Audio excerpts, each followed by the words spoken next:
Bienvenidos amigos de Radio Cristiandad a estos especiales que estamos elaborando con ocasión de cumplirse los 50 años del Novus Ordo Missae.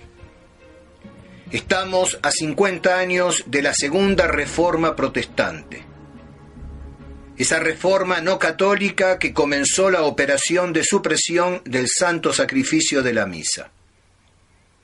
Los que han seguido estos especiales saben ya que luego de haber estudiado la historia de la Santa Misa, desde San Pedro hasta San Pío V, y luego de haber analizado las diversas partes de la Santa Misa de rito romano y sus correspondientes oraciones, hemos considerado los antecedentes remotos de la Misa Nueva. Luego de haber considerado entonces el jansenismo, el anglicanismo y el conciliábulo de Pistoia, hemos seguido de cerca la bien llamada herejía antilitúrgica y la obra de restauración llevada a cabo por Don Guéranger, dando inicio al movimiento litúrgico. Y luego emprendimos el estudio de la desviación del movimiento litúrgico que desembocará en la nueva misa, la misa bastarda, la misa montiniana. Debemos entonces ahora considerar los antecedentes inmediatos de esta misa, es decir, la liturgia durante el preconcilio, el concilio y el posconcilio. Y comenzamos hoy con los preparativos de la revolución conciliar, la liturgia durante el preconcilio. Ya sabemos que la noticia de la muerte de Pío XII fue recibida con gran alegría en los medios del movimiento litúrgico desviado. Las reformas de Pío XII habían dado algunas satisfacciones a los neoliturgistas, pero ellos querían más. Hacía falta nuevas reformas, más audaces, y para ello hacía falta una autoridad capaz de llevarlas a cabo. Recordemos el relato del padre Boyer sobre el anuncio de la muerte de Pío XII. Dice él: yo estaba en Cheveton, el nuevo Amé, invitado a predicar el retiro a los monjes. La muerte de Pío XII nos fue anunciada inesperadamente. Esa noche tuvimos con el anciano don Lambert Baudouin una de esas conversaciones del final, entrecortada por silencios en la que el torpor interrumpía, sin jamás embotarlo, el curso de su pensamiento. Si eligieran a Roncalli, nos dijo, todo se salvaría. Él sería capaz de convocar un concilio y de consagrar el ecumenismo. El silencio volvió otra vez, y luego retornó la malicia vieja, en un relámpago de la mirada. Tengo confianza, dijo, tenemos nuestra chance. La mayoría de los cardenales no saben lo que tienen que hacer. Son capaces de votar por él. Y viviría bastante tiempo como para saludar en Juan 23 el comienzo de las realizaciones de sus más invencibles esperanzas. Hasta aquí el relato de don Boyer sobre el anuncio de la muerte de Pío XII y cómo fue recibida por don Baudouin. Tenía esperanzas de que fuese elegido Roncalli y ver comenzar así la realización de sus esperanzas.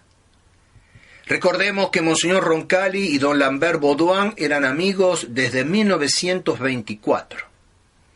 Y un episodio de esta amistad nos permite comprender mejor lo bien fundado de las esperanzas de don Baudouin respecto de Roncalli. Y comenta una vez más el padre Boyer. Cuando Monseñor Roncalli había sido nombrado como nuncio en París, estuvo con ese cargo desde 1944 a 1953. Entonces, cuando había sido nombrado nuncio en París, de una forma inesperada, él, es decir, don Baudouin, había ido a visitarlo no sin preguntarse si José, con el anillo en el dedo y el hábito purpurino en las espaldas, podría aún reconocer a su humillado hermano. No tuvo mucho tiempo para dudar. Apenas pasó su tarjeta, escuchó de la antecámara la voz bien conocida: «Lamberto, venga, venga». Un instante después experimentaba uno de esos calurosos abrazos que se harían célebres. Y antes de saber lo que pasaba, escuchaba al nuncio decirle: «Vamos, siéntate allí y cuéntanos tus aventuras». Empujado amigablemente, subía retrocediendo un escalón y se encontraba instalado en un asiento particularmente augusto. Habiendo tomado lugar su interlocutor en una silla frente a él y riendo a carcajadas, comenzaba pues el relato de sus tribulaciones romanas, dándose poco a poco cuenta que lo estaba haciendo desde lo alto del trono papal que decora obligatoriamente la residencia de todos los legados. No imaginaban entonces lo que esta situación chocarrorera podría llegar a tener después de simbólico.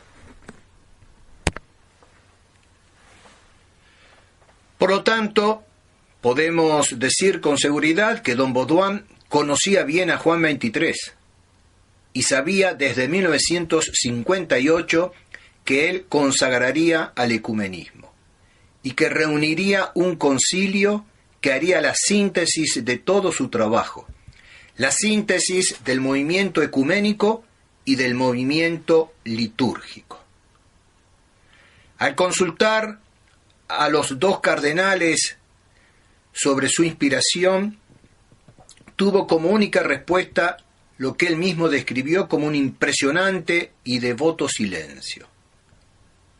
Una vez elegido y mientras llegaba el concilio, Juan XXIII quería terminar la obra de reforma litúrgica comenzada por Pío XII y extender sus conclusiones a toda la liturgia. Y fue el motu propio Rubricarum Instructum del 25 de julio de 1960, con lo cual comenzó a llevar a cabo esta tarea: terminar la obra de reforma litúrgica comenzada por Pío XII. He aquí un pasaje de este motu propio. La sede apostólica ha definido y ordenado continua y minuciosamente, sobre todo después del Concilio de Trento, el conjunto de rúbricas que ordenan y regulan el culto público de la Iglesia. Por esto, todo el sistema de las rúbricas se ha ido acrecentando a causa de las numerosas correcciones, cambios y adiciones introducidos en el transcurso del tiempo, no siempre con un orden sistemático, y por tanto no sin detrimento de la sencillez y claridad primitivas. No es extraño, pues, que nuestro predecesor Pío XII, de feliz memoria, acogiendo numerosas peticiones de obispos, decidiese simplificar, por lo menos parcialmente, las rúbricas del breviario y del misal romano, lo cual se llevó a cabo por el decreto general de la Sagrada Congregación de Ritos con fecha 23 de marzo de 1955. Al año siguiente, mientras progresaban los estudios preparatorios para la reforma de la liturgia, nuestro predecesor quiso oír el parecer de los obispos acerca de una futura reforma litúrgica del breviario romano. Así, después de examinar atentamente las respuestas de los obispos, decidió se abordase el problema de una reforma general y sistemática de las rúbricas del breviario y del misal, confiándolo a la Comisión Especial de Expertos, a la cual ya se le había encomendado el estudio de la reforma general de la liturgia.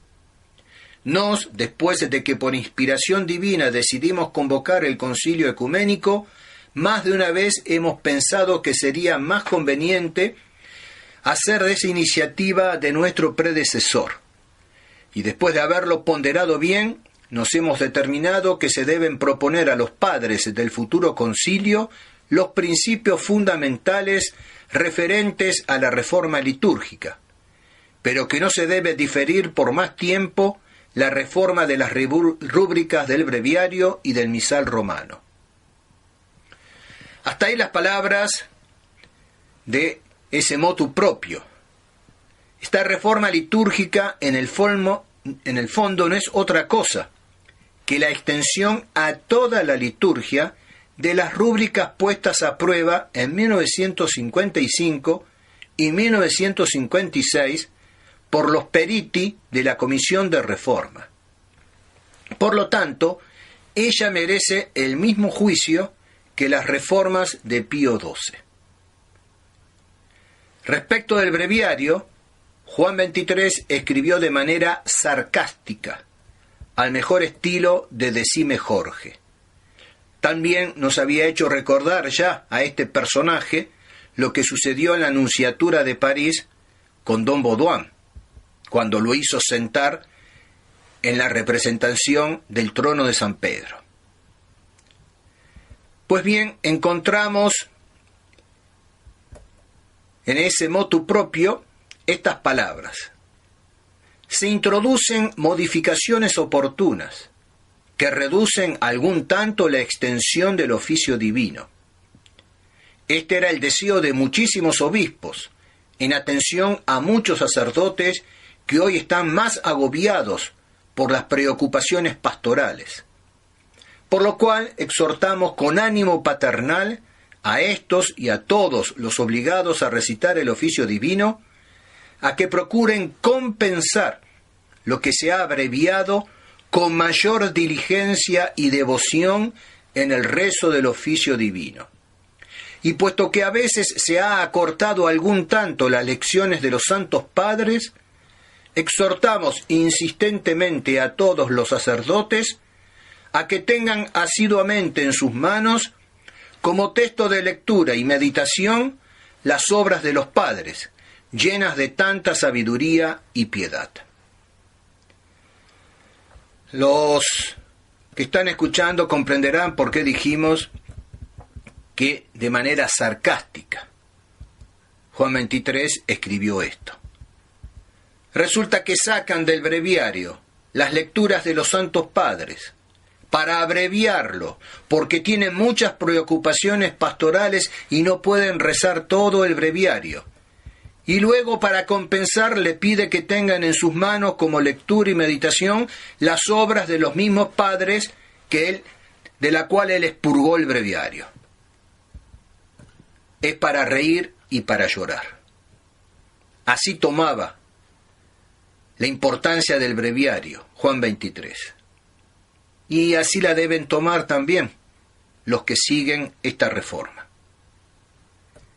En este cuadro poco ortodoxo, entonces, con artificios tan dudosos, en un clima ya conciliar, nacieron el breviario y el misal de Juan XXIII, concebidos como una liturgia de transición, destinada a durar tal como duró 3 o 4 años. Transición entre la liturgia católica consagrada en el Concilio de Trento y la liturgia heterodoxa preconizada por el Vaticano II y aquellas reformas del 55 y del 56.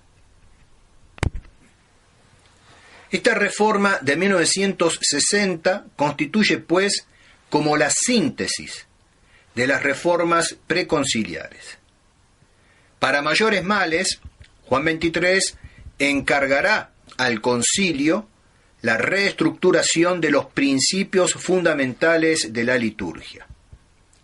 A partir de ese momento, las reformas estarán ya totalmente animadas por la concepción nueva de la liturgia, esbozada en las reformas preconciliares.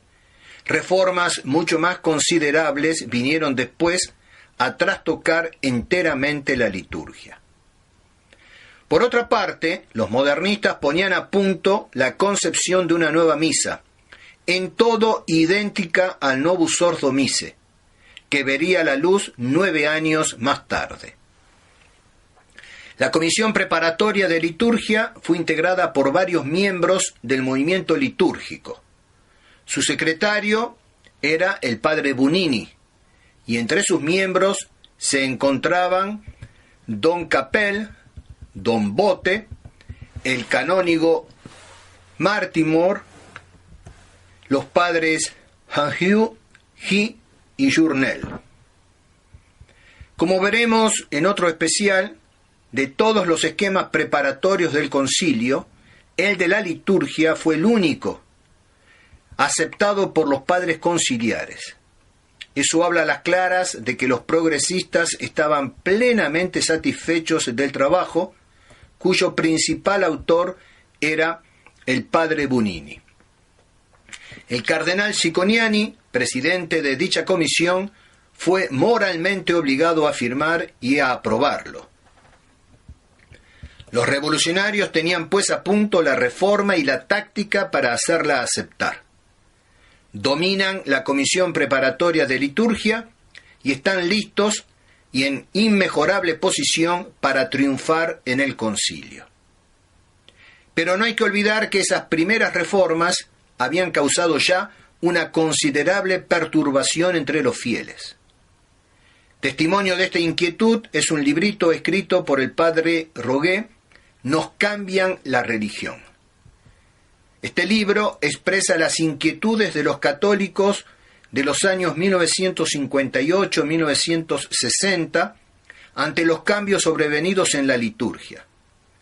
Los fieles sentían muy bien que detrás de esos aparentes insignificantes detalles de rito estaba la intención de los reformadores, una intención de cambiar el comportamiento litúrgico de los católicos y a través del mismo cambiar su fe. El padre Rogué no lo oculta. Dice: así los gestos que hacemos, las prácticas cultuales, en apariencia las más mínimas, significan y alimentan nuestra fe. No es pues indiferente que asistamos a la misa, que recibamos la Eucaristía de una manera antes que de otra. Esos comportamientos comprometen la fe y al mismo tiempo la forman. Cambios en el horario de la misa y de los oficios, en la reglamentación de la comunión o en la disposición de los altares, pueden pues tener consecuencias profundas. Es lo que sienten vivamente aquellos que se quejan de que nos cambian la religión. Un párrafo de su obra contiene todo el programa de los neoliturgios. Hacernos volver a una iglesia primitiva, concebida de una manera muy protestante, negando 15 siglos de vida de la iglesia. La última frase presagia ya la excomunión de hecho de los católicos apegados a la tradición. Dice: ¿nos cambian la religión? No. Se trata solamente de liberar a nuestra religión de rutinas, que por ser antiguas no son por eso venerables. Se trata de volver al surgimiento y a la frescura del Evangelio. Es esa la verdadera infancia. Si no sabemos volver a ella, no entraremos en el reino de Dios. Así pues, en 1960 el movimiento litúrgico descarriado ha ganado ya muchas batallas, pero todavía no ha ganado la guerra.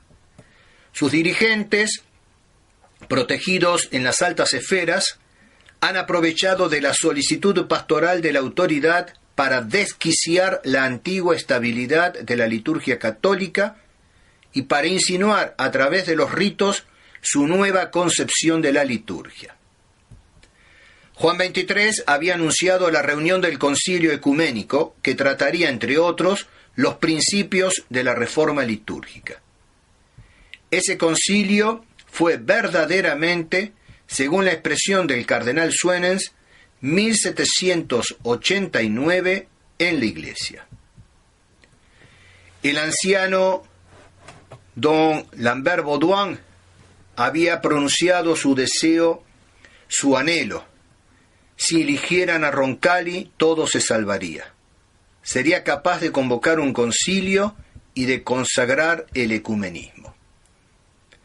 Consagrar el ecumenismo y consagrar el movimiento litúrgico. Tal será la tarea del concilio tan esperado por los progresistas.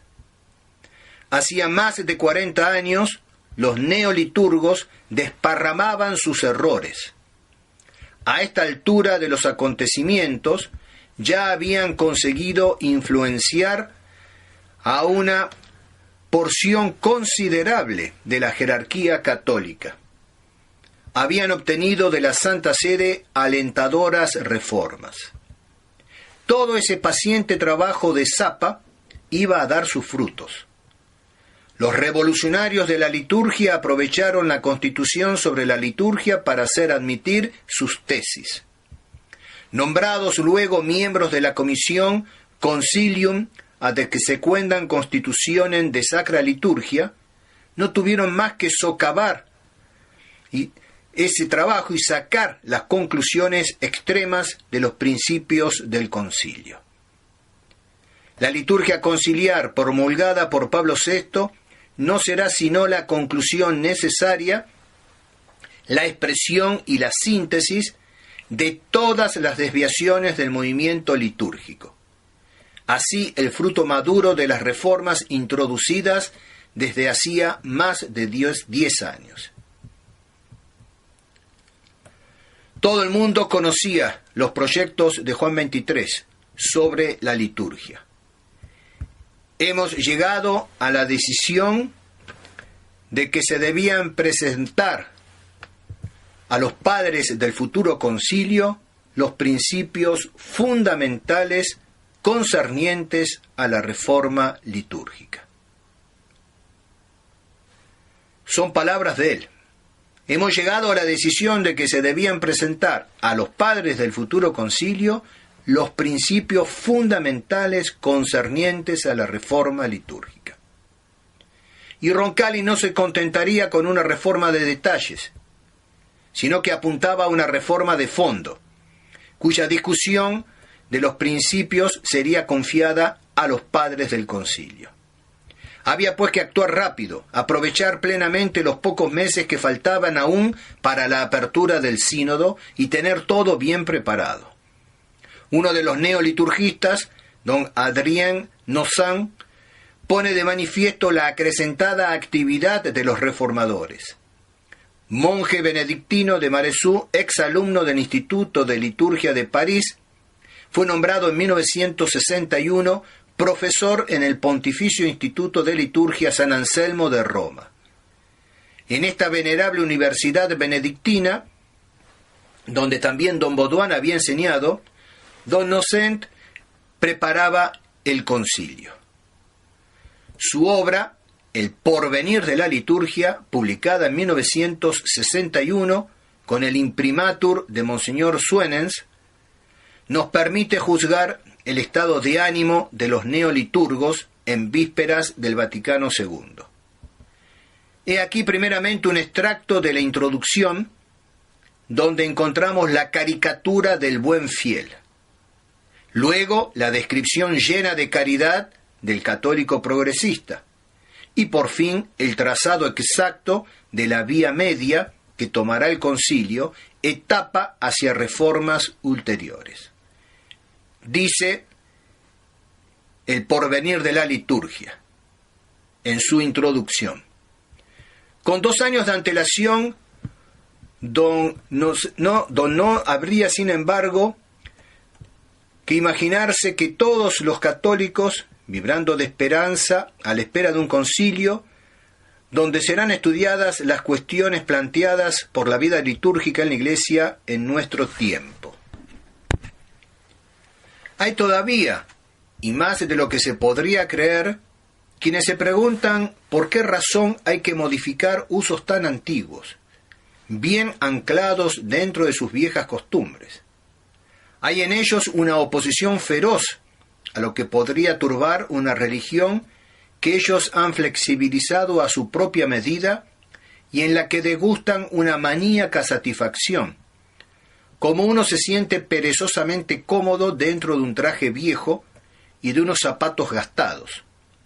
¿Por qué turbar prácticas con las que se encuentran bien y de las que creen sacar un real provecho espiritual? Aquí vemos entonces la caricatura del buen fiel, del fiel simplemente católico. Él decía, no habría que imaginarse a todos los católicos vibrando de esperanza a la espera del concilio para modificar la liturgia.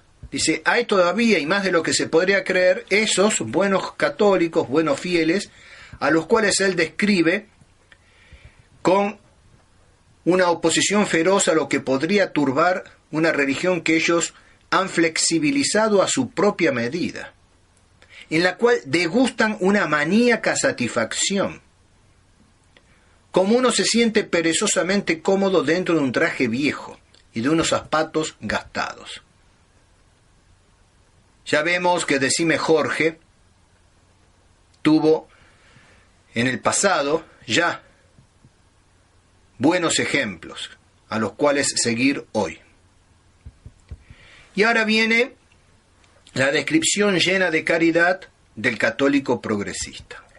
En oposición a este inmovilismo existe otra actitud, demasiado impaciente, a veces insuficientemente ilustrada, a la que regocija por adelantado toda iconoclastia y todo incendio de los viejos ídolos. Confunde rutina perezosa con tradición legítima y verdadera. Ama el cambio por él mismo, como manifestación suprema de vitalidad. A veces, sin embargo, hay que perdonar su violencia y explicarla por una atormentadora angustia pastoral. Y luego sigue, paralelamente a los problemas ecuménicos, se sabe que en el orden del día del futuro concilio está inscripta una revisión de la liturgia y que unas comisiones de estudio ya se han puesto a trabajar. Sería, sin embargo, ir al encuentro de una desilusión el esperar soluciones del todo hechas, una reorganización completa. Y ahí viene la síntesis. El papel del concilio será, así como tomar resoluciones firmes, dar un impulso a tal orientación precisa, en tal búsqueda de adaptación, y cortar el camino a tal tendencia, legítima tal vez, pero reconocida como inoportuna.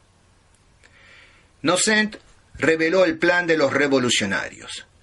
La oposición tradicional era todavía demasiado fuerte en esa época como para que se pudiera pensar en un trastocamiento inmediato de la liturgia.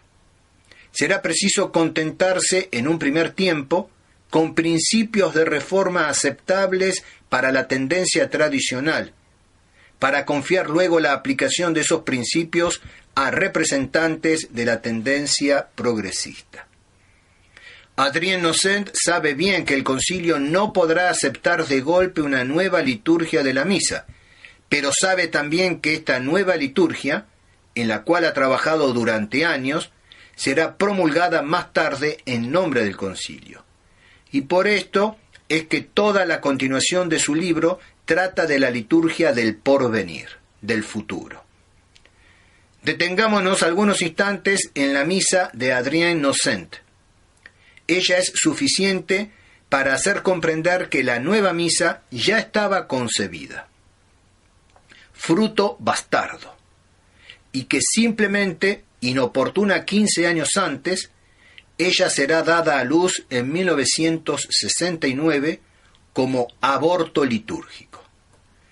El profesor de San Anselmo afirma primeramente el principio y fundamento del nuevo culto.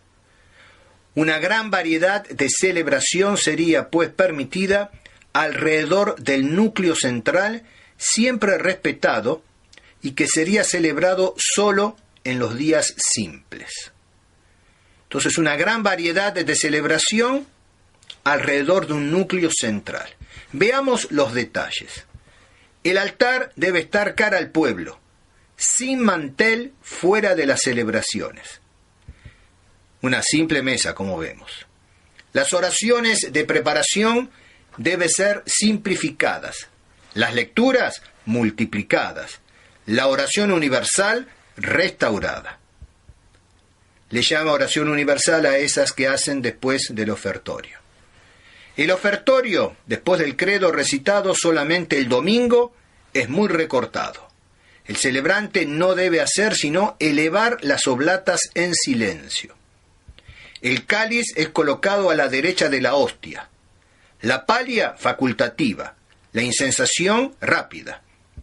El lavabo no se realiza a menos que el celebrante tenga las manos sucias. Y dice, hay que evitar ese simbolismo fácil y sin mayor interés. La patena permanece sobre el ara. El orate fratres es recitado entero en voz alta, al igual que la secreta. El canon es recitado en alta voz, incluso en lengua vernácula, y es despojado de toda plegaria de intercesión de los per Christum Dominum Nostrum. Menos señales de la cruz y genuflexiones. El Pater Noster recitado por todos. Apretones de mano en el Agnus Dei, durante el cual tiene lugar la fracción de la hostia. Comunión bajo las 2 especies, de pie y en la mano. Ya no hay último evangelio ni oraciones de León XIII. En 1961, Adrien Nocent conocía pues muy exactamente el plan de la revolución conciliar. El concilio va a ser un esquema tal que abra la puerta a los innovadores y parezca cerrarla a los ultrarreformistas, pero por un tiempo solamente. El plan se desarrollará de esta manera. Tendencia reformista moderada en 1964, que progresivamente se irá acentuando, 1967, para dejar por fin el lugar a los ultrarreformistas, 1969. Una tendencia reformista moderada que progresivamente se irá acentuando para por fin dejar el lugar a los ultrarreformistas. En el próximo especial, Dios mediante, ya veremos qué pasó durante el conciliábulo vaticanesco.